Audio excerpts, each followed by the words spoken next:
Paul appears before Felix. 5 days later Ananias, the high priest, arrived with some of the Jewish elders and the lawyer Tertullus, to present their case against Paul to the governor. When Paul was called in, Tertullus presented the charges against Paul in the following address to the governor. You have provided a long period of peace for us Jews and with foresight have enacted reforms for us. For all of this, Your Excellency, we are very grateful to you.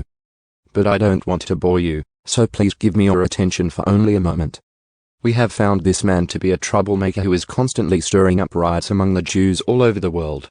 He is a ringleader of the cult known as the Nazarenes. Furthermore, he was trying to desecrate the temple when we arrested him. You can find out the truth of our accusations by examining him yourself.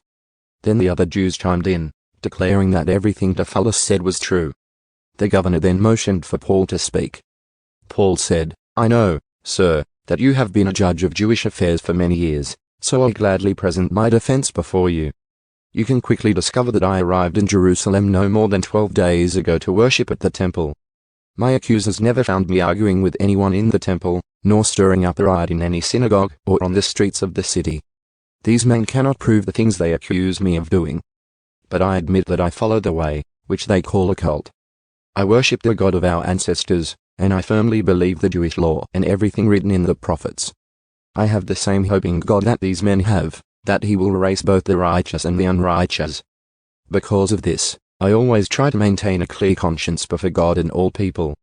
After several years away, I returned to Jerusalem with money to aid my people and to offer sacrifices to God.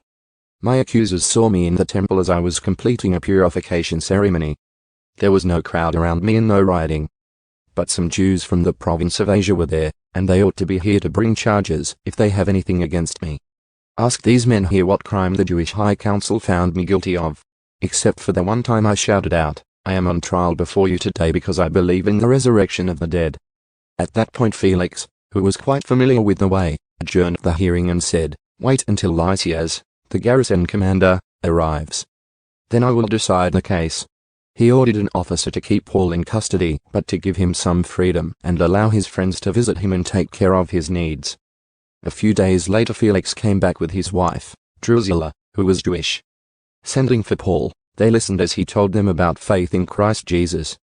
As he reasoned with them about righteousness and self-control on the coming day of judgment, Felix became frightened. Go away for now, he replied.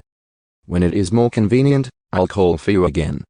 He also hoped that Paul would bribe him, so he sent for him quite often and talked with him. After 2 years went by in this way, Felix was succeeded by Porcius Festus. And because Felix wanted to gain favor with the Jewish people, he left Paul in prison.